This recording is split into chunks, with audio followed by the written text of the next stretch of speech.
Olá, companheiras, olá, companheiros, saudações petistas. Essa é mais uma edição do podcast Em Tempos de Guerra, a Esperança é Vermelha. Hoje é segunda-feira, 4 de outubro. É o dia em que o WhatsApp, o Facebook e o Instagram caíram, ficando fora do ar. Mas nós seguimos aqui. O episódio de hoje é dedicado aos informes de como foram os atos do dia 2 de outubro no Brasil. Infelizmente, como nosso podcast é feito por meio de troca de áudios de WhatsApp, muitos companheiros e companheiras não conseguiram nos enviar seus relatos. Ainda assim, a gente traz para vocês os informes de algumas cidades do país.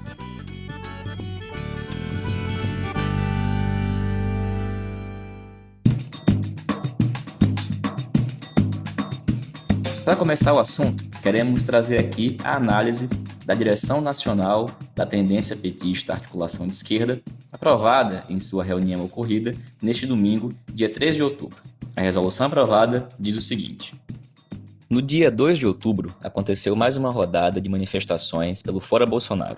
Novas manifestações já estão sendo organizadas, em especial nos dias 15 e 20 de novembro, neste último caso, em torno do Dia da Consciência Negra, que ganha redobrada importância na atual conjuntura.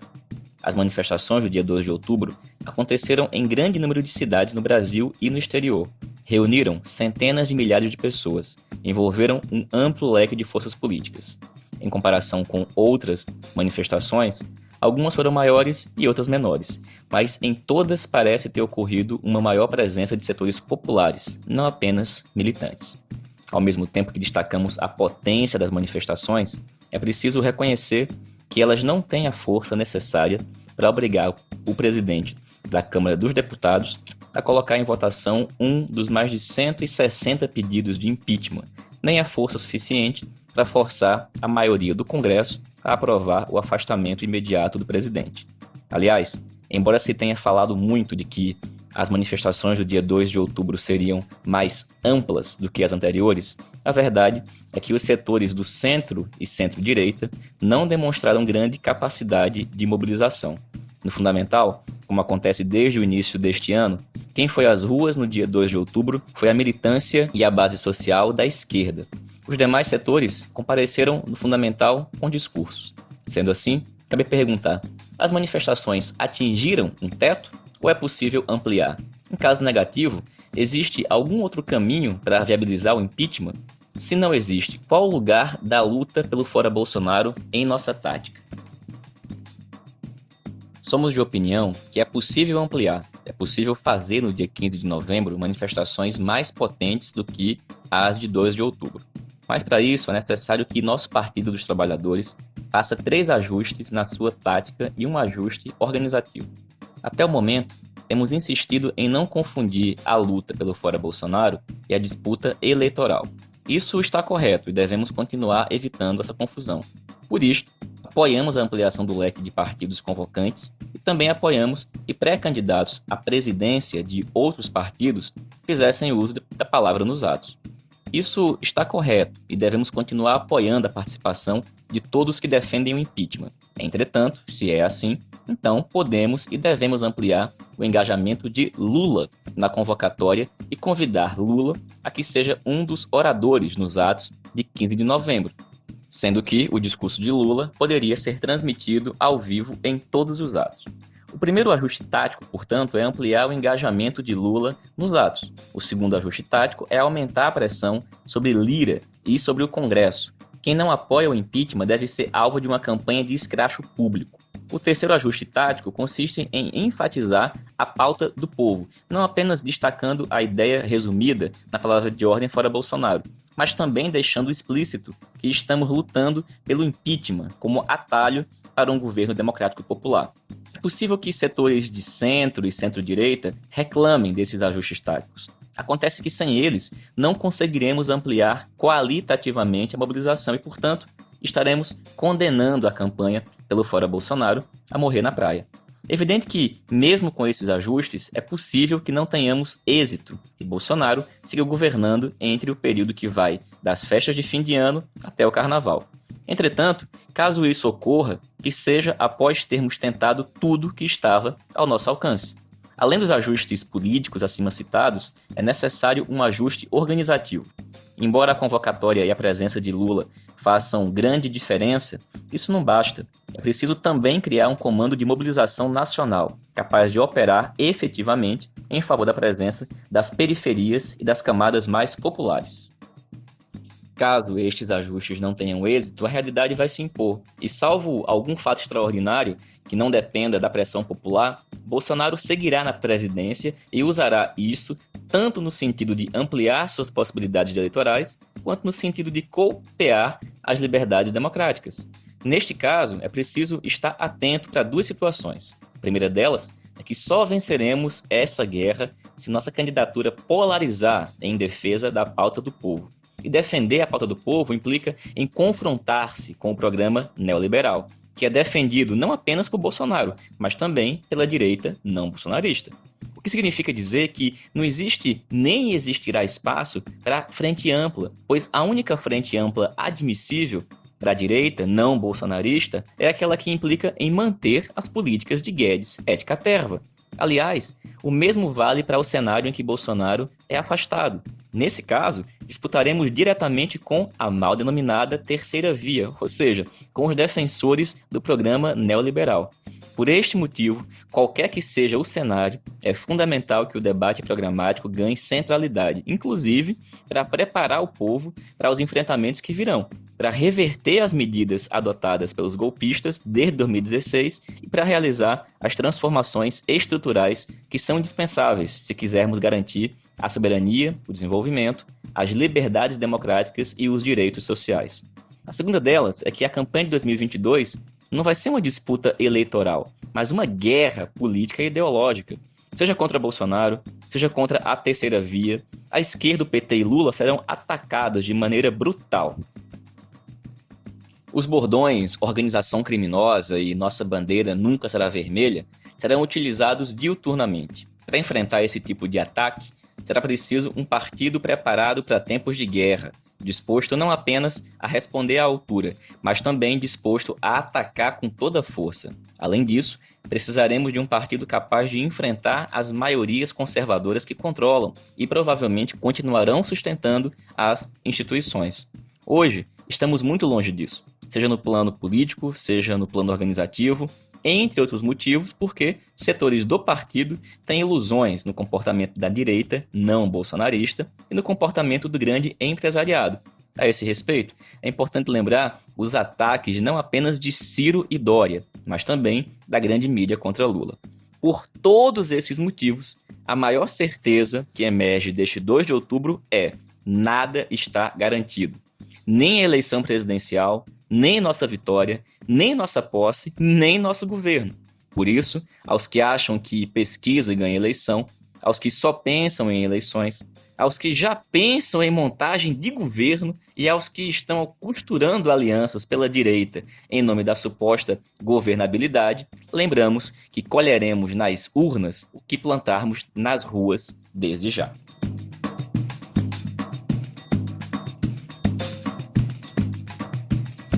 Bom, pessoal, essa foi a resolução aprovada pela Direção Nacional da Articulação de Esquerda nesse domingo, dia 3, sobre as manifestações do sábado, dia 2. E agora, para ajudar nessa análise, a gente vai escutar relatos de como foram as manifestações em algumas cidades do país. E começamos com a companheira Jandira Uehara, da Executiva Nacional da CUT, que nos dá uma visão mais geral das manifestações e também de como é que foi em São Paulo. Olá, Patrick e ouvintes do podcast em Tempos de Guerra, Esperança é Vermelha. No dia 2 de outubro, tivemos o sexto ato da luta pelo Fora Bolsonaro e suas políticas em todo o país e também em países do exterior. Em algumas cidades, os atos foram maiores, em outras menores, mas mobilizaram em todo o Brasil cerca de 700 mil pessoas, segundo a campanha Fora Bolsonaro. Em São Paulo, várias cidades do interior, como Sorocaba, Campinas, Ribeirão Preto, Franca e no litoral, como Santos, fizeram atos pela manhã. O ato na Avenida Paulista começou às 13 horas. E além dos manifestantes da capital, diversas caravanas partiram de cidades do interior, reunindo militantes de movimentos populares, do movimento sindical, de partidos e apoiadores do impeachment do genocida. Organizado pelas entidades da campanha Fora Bolsonaro e Frentes Brasil Popular, Povo Sem Medo, esse ato teve a presença de partidos do centro e da direita. Ao todo, lideranças de 22 partidos estavam no palanque. Mas essa amplitude do palanque não teve correspondência na rua, o que frustrou a expectativa de quem se ilude com uma suposta força social das forças de centro-direita que agora se colocam contra Bolsonaro. A centro-direita demonstrou baixa capacidade de mobilização. O que se viu na Paulista foi um grande ato, mas não foi o maior que tivemos nessa temporada. Notadamente, tivemos uma presença maior de sindicatos, de bases sindicais, além de setores populares. Mas é preciso que a gente reconheça que para Arthur Lira desengavetar um dos 160 pedidos de impeachment, é preciso que em São Paulo, que é o centro do grande capital e das forças políticas neoliberais, os atos de rua, com a presença de trabalhadores e trabalhadoras organizados e do povo das periferias, seja muito superior do que conseguimos mobilizar até agora. Foi convocado um novo ato para o dia 15 de novembro, embora existam muitas opiniões e pressões para que seja no dia 20 de novembro, junto às mobilizações da consciência negra. De todo modo, é possível ampliar os atos, seja dia 15 ou dia 20, e não apenas no palanque, mas no chão da Paulista. Mas isso exige o engajamento de Lula e do PT na convocatória, e a presença de Lula como um dos oradores do ato. Além, é claro, da incorporação cada vez maior da pauta popular junto ao Fora Bolsonaro. Precisamos dizer ao povo que o Fora Bolsonaro é essencial para termos emprego, renda, comida na mesa, políticas sociais e serviços públicos o mais rápido possível. Para crescer o movimento, é preciso que nos intervalos dos grandes atos ocorra muito trabalho de base, ações de solidariedade, muita agitação e propaganda nas periferias. Tão importante quanto os atos centralizados é irmos aonde o povo está e criar a motivação, a conscientização e as condições para tomarem as ruas conosco e assim mudar a situação política do país. Obrigado, Jandira. Valeu, companheira. Agora, a gente escuta o companheiro Ian Ribeiro sobre os atos no Rio de Janeiro. Fala, ouvinte do podcast. Passando aqui para falar um pouco dos atos no Rio de Janeiro. O ato desse fim de semana teve uma boa mobilização, foi bem maior do que o do dia 7, mas ainda temos muito a trabalhar para ter mobilizações tão grandes quanto os primeiros atos que a gente realizou aqui. Ao final desse ato, a gente teve algo diferente, que foi um palco, que houveram diversas falas de mais amplos partidos. Eu não pude ficar para ver, mas aí, como já virou notícia, né? Não tanto quanto em São Paulo, mas Ciro Gomes foi vaiado, as suas falas aí acenando aos neoliberais e seu antipetismo, só que aqui muito pela massa, né? Isso é algo muito importante de ser frisado, que os atos, eles têm uma identificação, são pessoas de esquerda, sua maioria petistas, que reconhecem no PT a saída para essa crise, reconhecem no PT aqueles que lutam pelos seus direitos, né? Que é algo importante para a gente estar sempre frisando, que nós não temos que abrir espaço para aqueles que não dialogam com os nossos ideais, com os neoliberais, assim como foi no Rio e São Paulo, que houveram participações aí de partidos do centro. Eu não pude ficar até o final, acabei não vendo essas coisas acontecerem de fato, foi muito dos relatos da companheirada, porque eu fui participar também do ato em Nova Friburgo, uma cidade do interior do Rio, e um ato que foi muito bonito, não era dos maiores, mas era um ato mobilizado ali, pro tamanho da cidade. O que me chamou muita atenção foi a quantidade de jovens no ato. Eram muito jovens, acredito que inclusive quase que a maioria das pessoas no ato eram jovens. Foi muito bom, foi um ótimo diálogo com a galera lá. Fui juntamente com o companheiro Olavo Brandão, que era executivo estadual aqui do PT, secretário de formação do PT estadual. E nós levamos materiais do PT, bandeiras, que assim, no fim do ato estava na mão da juventude, estava na mão do povo que estava lá. Fizemos um ato muito bonito, que mostra aí que muito do que a gente precisa fazer é de estar de fato nas ruas, mobilizando o povo, que as pessoas sabem muito bem que é o PT que está lutando por elas, que é conosco, temos que caminhar, e não com nenhuma terceira via, nem muito menos com os neoliberais, com esses aí que tentam pintar diferente, mas que tocam a mesma política genocida de Bolsonaro. Valeu, Ian. Obrigado, meu velho. Do Rio, a gente vai escutar o companheiro Hilton Faria da executiva do PT do Tocantins, sobre as manifestações na cidade de Palmas. Em Palmas, capital do Tocantins, nós realizamos a manifestação Fora Bolsonaro no sábado, 2 de outubro, pela manhã. Nos concentramos próximo do Palácio Araguaia, como nas duas primeiras manifestações, e saímos em passeata pela principal avenida do comércio, que é a JK. Nas outras manifestações teve panfletagem, teve entrega de faixas, disposição de faixas em alguns locais, mas na primeira e na segunda teve passeata, e nessa sexta também teve passeata. O número de participantes está aproximadamente igual às outras passeatas, em torno de 500 pessoas. E a diferença é que nessa manifestação as centrais sindicais e alguns sindicatos participaram, embora tenham vindo alguns diretores, mas não a base. Também compareceram companheiros de Porto Nacional e dos assentamentos vizinhos. Além disso, o deputado federal Célio Moro, do PT, esteve presente, mesmo sem poder andar. Ele foi de cadeira de roda do ato do início ao fim, assim como Paulo Mourão, pré-candidato a governador do PT aqui no Tocantins. Nós achamos que foi um ato muito animado, o pessoal saiu contente, não houve repressão.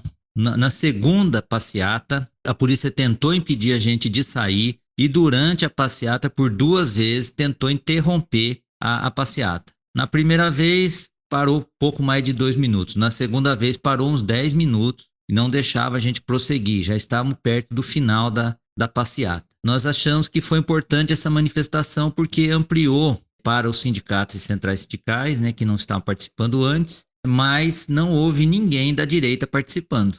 Participaram também alguns companheiros do PDT e do PSB que não estiveram nas outras manifestações. Mas os companheiros do PT, do PCdoB e do PSOL já estavam presentes desde a primeira mobilização que se deu em janeiro, quando nós fizemos uma carreata aqui em Palmas. Estamos firmes na luta e vamos nos organizar para o dia 15 de novembro.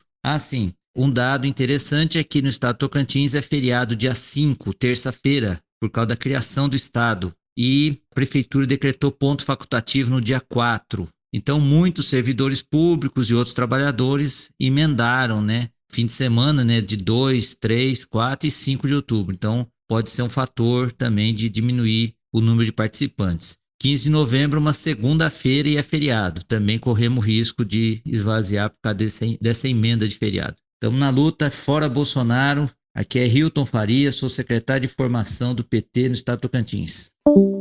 Valeu, Hilton. Muito obrigado, companheiro de Palmas. Ouvimos o informe da companheira Márcia Mello sobre o ato na cidade de Natal, no Rio Grande do Norte. Olá, Patrick. Olá, companheirada. Eu me chamo Márcia, sou militante do Partido dos Trabalhadores e das Trabalhadoras do Rio Grande do Norte e estou candidata a secretária estadual de Mulheres. Patrick, sobre dia 2 de outubro, foi o 6º ato Fora Bolsonaro. E aqui no Rio Grande do Norte, o ato aconteceu em 6 cidades. E na capital, Natal, reuniu cerca de 8.000 pessoas. Um ato muito importante que foi convocado pelas centrais sindicais, pelas frentes Povo Sem Medo e Frente Brasil Popular, os partidos, os movimentos sociais estavam presentes nesse ato. A denúncia contra a fome era muito forte e presente no ato, Patrick. A maioria dos espaços, das pessoas que estavam com cartazes, faziam referência à questão da fome e ao número de mortos. Esse governo é um governo que vem praticando atos contra o povo a cada instante. A gente não tem 1 minuto sem esse governo praticar uma atrocidade contra o povo. Antes do governo, Jair Bolsonaro já dava sinais muito nítidos de como ia ser o seu governo. Com a pandemia, ele encontrou um terreno fértil para aplicar seu projeto antipovo.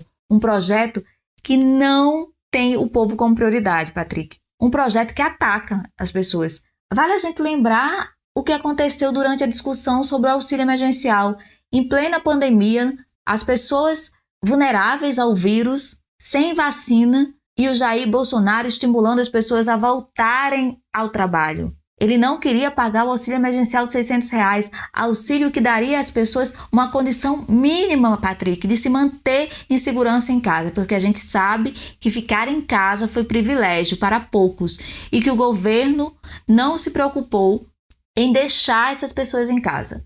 Pelo contrário, ele estimulou as pessoas a irem para a rua, ele estimulou aglomerações, e isso precisa ser denunciado, Patrick. E hoje a gente faz essa denúncia muito forte. Os movimentos populares, os partidos, os movimentos sindicais denunciam esse governo e a população está começando a se mobilizar, está começando a ir para a rua. E eu acredito, Patrick, que o dia 15 vai ser um dia muito importante. A próxima manifestação, dia 15, vai ser um dia que a gente vai consolidar um avanço das lutas nas ruas contra esse governo. É importante, dia 15, o Brasil parar. É importante cada um e cada uma convidar um conhecido, um parente, um vizinho para ocupar as ruas dia 15. Denunciar esse governo, avançar para derrubar esse governo, tem que ser prioridade, Patrick. Então, dia 15, Patrick, é rua, dia 15 é parar o país.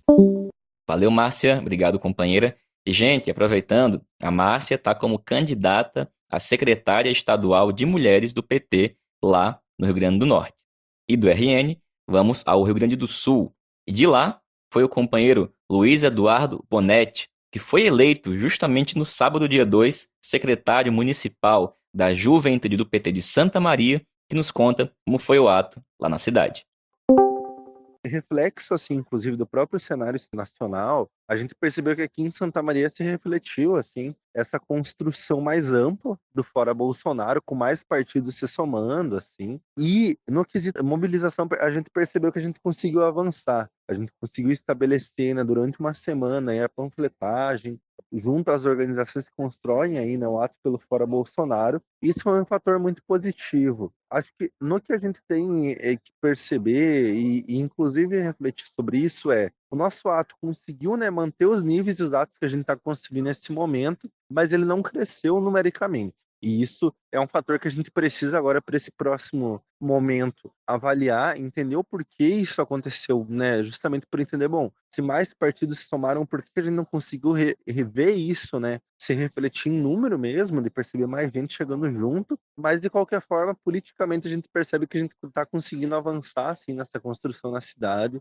toma corpo, consegue atingir inclusive outros locais a partir disso, mas com certeza essa pressão de rua dos atos que a gente precisa priorizar e inclusive o próprio envolvimento do PT, assim, eu acho que foi um fator central, assim, a gente percebeu que para o dia 2 o PT teve, assim, na linha de frente, fazendo a construção, a mobilização desse ato pelo Fora Bolsonaro. Imaginamos que seja algo que vai se refletir agora nesse próximo período e isso é muito importante. Acho que a gente tem um movimento importante para fazer até o dia 15, que é de conseguir juntar todas as entidades, movimentos centrais que constroem aqui na cidade o Fora Bolsonaro, junto aos partidos aí, né, que já construíram, os partidos que estão se somando, porque com certeza é justamente nesse cenário que a gente vai conseguir estar avançando tanto numericamente quanto politicamente e conseguindo fazer crescer essa mobilização dentro da cidade. A gente sabe que a gente tem, inclusive, acho que é um saldo positivo assim que a gente tira, e principalmente a gente sabe que até o dia 15 a gente tem um grande trabalho para fazer, mas que na próxima semana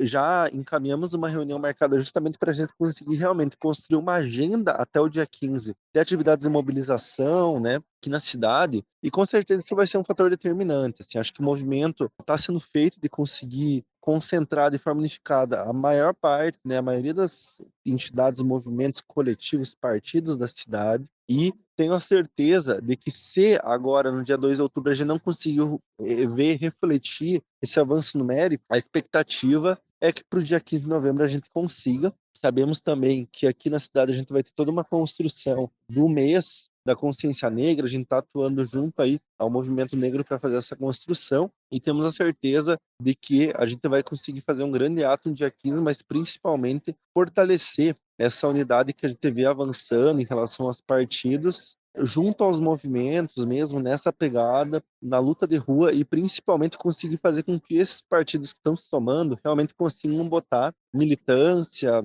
filiados, filiadas reais para dentro, né, dos nossos atos, para dentro da nossa construção. É mais ou menos nesse sentido que a gente segue. A gente acabou tendo um problema ali para esse ato também, que foi o local onde aconteceu. O nosso local tradicional estava tendo um outro evento que impossibilitou a realização, mas mesmo assim a gente conseguiu realizar aí um ato muito importante, inclusive conseguiu sair um pouco daquela logística que a gente vinha construindo aqui e conseguiu ter intervenções culturais, assim, que são bem importantes, porque trazem, principalmente por meio dessas atividades, dessas intervenções, outras formas de protesto. E o cenário que a gente percebe é que é isso, assim, a gente está conseguindo fortalecer e principalmente fazer uma demarcação que tem total condição de potencializar e ampliar a nossa disputa aqui dentro da cidade do Fora Bolsonaro, e tenho certeza de que no próximo período a gente vai construir aí e perceber um saldo bem positivo em relação a essa construção que a gente vem fazendo aqui. Valeu, Luiz, obrigado, companheiro. E agora vamos ouvir o informe do companheiro Geraldinho de como é que foram as mobilizações lá em Belo Horizonte, Minas Gerais. Olá, Patrick, ouvintes do podcast. Eu estive nesse sábado, 2 de outubro, no ato em Belo Horizonte. Ele ocorreu na Praça da Liberdade, uma grande mobilização, muita gente, a militância tradicional, mas também muito jovem, muitas pessoas que atuam e que estão aí próximos da esquerda, lá estavam. Foi um ato bastante representativo, eu diria assim. Os partidos estavam unificados, partidos do Campo Democrático Popular, alguns outros, como o PV, também estiveram, e eu considero que foi um ato vitorioso. Muitas bandeiras, uma grande mobilização de múltiplas expectativas estavam no ato. Deve ter reunido aí em torno de 10 a 15 mil pessoas. Tem gente que fala em mais, mas eu estimo aí em torno de 15 mil pessoas. Um sábado à tarde, um calor muito forte, e ainda assim as pessoas foram para as ruas. Houve algumas iniciativas do PT, por exemplo, em marcar um ponto de encontro no Armazém do Campo, junto com os militantes do MST, e de lá marcharam até a Praça da Liberdade, uma distância em torno de 1,5 km. Chegaram bem organizados, o MST com as suas fileiras bem preparadas, foram puxando o ato à frente, e enfim, um ato bastante expressivo, dá para deixar a gente animado. Também ocorreram atos em várias cidades de Minas Gerais, algumas com maior representação, outras menor, mas foram vários os atos que ocorreram no estado. Eu avalio que nós precisamos entrar numa nova fase dessa articulação pelo Fora Bolsonaro, por uma outra narrativa da disputa por rumos na sociedade. Está nos faltando uma estratégia mais clara do que dizer à população daquilo que nós queremos e iremos apresentar como um caminho para superar toda a tragédia que representou esses dois governos que vieram depois do golpe. Na minha opinião, nós precisamos unificar algumas bandeiras para que a sociedade possa enxergar em nós uma real possibilidade de mudança que faça as transformações que a população espera e que traga de volta a esperança para o nosso povo. É isso, um grande abraço. Novembro tem mais. Viva a classe trabalhadora, viva a luta do povo brasileiro. Valeu, Geraldinho, obrigado, companheiro. E por fim, pessoal, ouvimos agora o relato da companheira Jo Menezes sobre como é que foi o ato na cidade do Recife. Oi, eu sou Jo Menezes, eu falo aqui de Recife. Sábado nós fizemos um grande ato, como em várias capitais aconteceu, e aqui nós vimos a presença mais forte do movimento sindical e também dos partidos, né? Os partidos se reuniram e fizeram um chamado, enfim, participaram o PSB, o PSOL, o PDT, o PT, a UP e o Cidadania. Esse ato, para nós, ele contou, né, com mais gente e também com muita força do movimento estudantil e com força total também do movimento feminista. As batucadas do Fórum de Mulheres de Pernambuco e da Marcha Mundial de Mulheres se uniram fazendo uma única ala, e aproveitando que estamos próximos ainda do dia de luta pela legalização do aborto, houve também panfletagem durante a caminhada, dentro e fora da passeata, em relação a esse dia. Bem, a nossa caminhada saiu do Derby e foi até o centro da cidade, que é o Pátio do Carmo, fica numa região bem central, no bairro de São José, e de lá houve a dispersão. E, ao mesmo tempo, como uma continuidade da jornada de lutas nesse dia, a Frente Popular por Moradia fez um ato e num conjunto, numa ocupação que está se tornando meio que um conjunto, né, onde as pessoas, um conjunto habitacional, onde as pessoas estão ocupando esse prédio vazio, próximo ao Armazém do Campo, do MST, e as pessoas foram chegando para o lançamento da Frente de Luta por Moradia. E aí o que aconteceu é que um carro veio e propositadamente atropelou uma das militantes que estavam lá e que é advogada. Enfim, as pessoas pediram para ele parar, ele saiu ainda com ela no capô, né, arrastando ela durante um tempo, mais de 50 metros de distância do local onde ele atropelou. Quando as pessoas pediram para parar, ele parou, ele sacou uma arma, enfim. Essa tentativa de homicídio aconteceu, o que mostra como a gente está vulnerável, né, em relação à violência bolsonarista, porque ele foi candidato na última eleição pelo PSC, candidato a vereador, e o mais absurdo é que ele foi para a televisão, veja, uma pessoa que deveria estar presa, foi para a televisão, para 2 emissoras de TV daqui, e culpabilizar os militantes pelo fato dele ter tentado matar uma militante que estava na rua. Então, nós estamos aguardando e cobrando que ele seja preso, que seja feita toda a averiguação do que aconteceu. A companheira que foi vitimada por isso teve que fazer uma cirurgia no pé, no tornozelo, e ainda está em observação na UTI porque ela teve um traumatismo craniano. Ela ainda segue em observação e amanhã a gente vai saber mais sobre o seu estado, mas ela está estável. Mas o que nós da campanha Fora Bolsonaro queremos, o que todos os movimentos querem é que ele seja preso. Valeu, Jô. Obrigado, companheira. E pessoal, olha só, a Jô também está como candidata a secretária estadual de mulheres do PT de Pernambuco. E assim, como deu para perceber dos informes da companheirada, como nós destacamos na leitura inicial da resolução da Direção Nacional da Articulação de Esquerda, na maior parte das cidades, os atos ou mantiveram um tamanho semelhante aos últimos, em alguns casos, inclusive, cresceram, mas o mais importante é a presença de setores populares e a importância das manifestações não arrefecerem.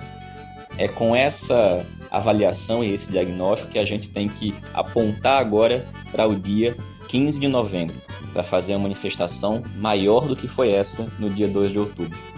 A gente teve hoje menos informes de uma quantidade menor de cidades por conta da queda do WhatsApp, mas ao longo da semana, no programa Antivírus e também na edição do podcast de sexta, a gente volta aqui com relatos de outras cidades de como é que foi o ato em algumas cidades do país. Seguimos firmes na luta, saudações petistas e até mais.